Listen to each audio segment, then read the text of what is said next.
సంతోషంగా ఉన్నారా సార్? చాలా సంతోషం. ఆ! మా గ్రూప్ తరపున మేమందరం చాలా సంతోషంగా ఉన్నాం. ఓకే.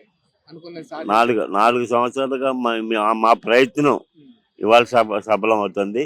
చాలా ఆనందంగా ఉంది. ఓకే. అంటే ఇప్పుడు ఎవరైతే వ్యతిరేకించిర్రో వీళ్ళందరికి వ్యతిరేకులందరికి కూడా ఏం చెప్తారు సార్ మరి? నేను వ్యతిరేకించొద్దనే చెప్తాను. హ్మ్. ఎంచేతంటే బాలుగారు ఒక ప్రాంతానికి చెందిన ఆయన కాదు. ఎవరు కూడా వాళ్ళ మనుషుల్లో కూడా ఉంటుంది. హ్మ్. వ్యతిరేకించేవాళ్ళు మనుషులు. హ్మ్. ఆయన ఒక ప్రాంతానికి చెందినవాడు కాదండి. ఇప్పుడు ఒక తెలుగువాడిగా అది ఆంధ్ర కావచ్చు, విడిపోయిన తర్వాత తెలంగాణ కావచ్చు, మనం ఒక తెలుగువాడికి అవమానం తప్పు. ఇప్పుడు ఆయన్ని కర్ణాటక ప్రజలు కానీ, హ్మ్. తమిళనాడు ప్రజలు కానీ నెత్తి మీద పెట్టుకుని ఆరాధిస్తున్నారు. హ్మ్. ఈవెన్ బొంబాయిలో కూడా హిందీ పాటలు ఆయన పాడిన తర్వాత.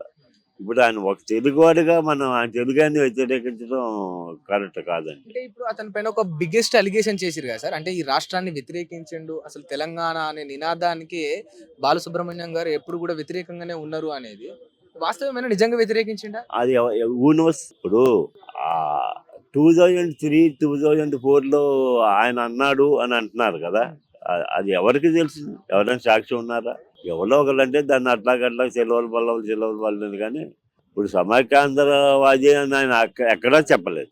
వీళ్ళంటున్నారు సమైక్యవాది అని. అంటే తెలంగాణకు సంబంధించిన గేయాన్ని పాడనని వారు తిరస్కరించినందుకే వేరే వాళ్ళని చూజ్ చేసుకున్నాము. అసలు గేయము బాలసుబ్రహ్మణ్యం గారు పాడాల్సిందే అనేది ఒక వాదన బయటికి తీసుకొచ్చారు.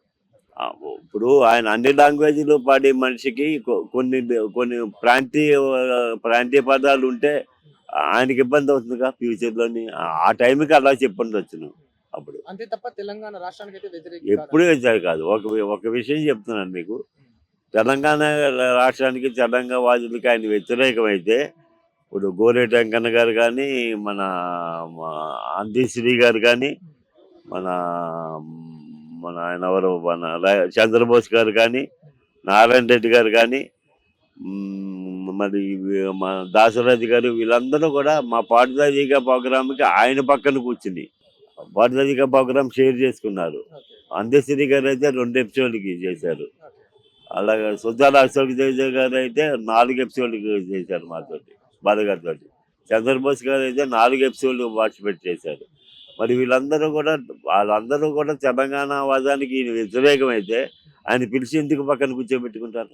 కాదు. ఆయన తెలంగాణ వ్యతిరేకాలు ఆయన సమైక్యవాది అని కూడా చెప్పడానికి లేదు. ఆయన యూనివర్సల్ అండి. బాలసుబ్రహ్మణ్యం గారు యూనివర్సల్. అంచేత ఏంటంటే ఆయన ఆయన కోరిక ఘంటసాల గారి విగ్రహం పక్కనే, పైగా ఈ విగ్రహాన్ని బాలసుబ్రహ్మణ్యం గారు సొంత డబ్బులు ఖర్చు పెట్టే ఘంటసాల గారి విగ్రహాన్ని పెట్టారు లతా మంగేష్కర్ గారి సమక్షంలో. ఓకే. ఆ విగ్రహాన్ని ఓకే. ఆయన కోరిక. నేను పెట్టిన విగ్రహం పక్కనే నా విగ్రహం ఉంటే అనేది ఆయన కోరిక. హ్మ్. మా మా మా దగ్గర ఎక్స్‌ప్రెస్ చేశారు కాబట్టి హ్మ్. 4 ఏళ్ల నుంచి ఆ ప్రయత్నంలో ఉన్నాం మేమంతా చనిపోయాక కానీ. ఇప్పుడు నెరవేరుతుంది. మేమంతా వీఆర్ వెరీ హ్యాపీ. ఓకే. చిన్న చిన్న అడ్డంకులు ఉంటాయండి. అయి తప్పవు. తర్వాత ఆ పిల్లలే కరెక్ట్ అవుతారు. కరెక్ట్ చేసుకుంటారు. ఇప్పుడు ఎవరైతే వ్యతిరేకిస్తున్నారో వాళ్ళకి తెలిసింది కరెక్ట్ చేసుకుంటారు. చేసుకోరనే అదేం లేదు. తప్పకుండా చేసుకుంటారు. చేసుకోమని నా మనవి. Thank you sir. Thank you so much.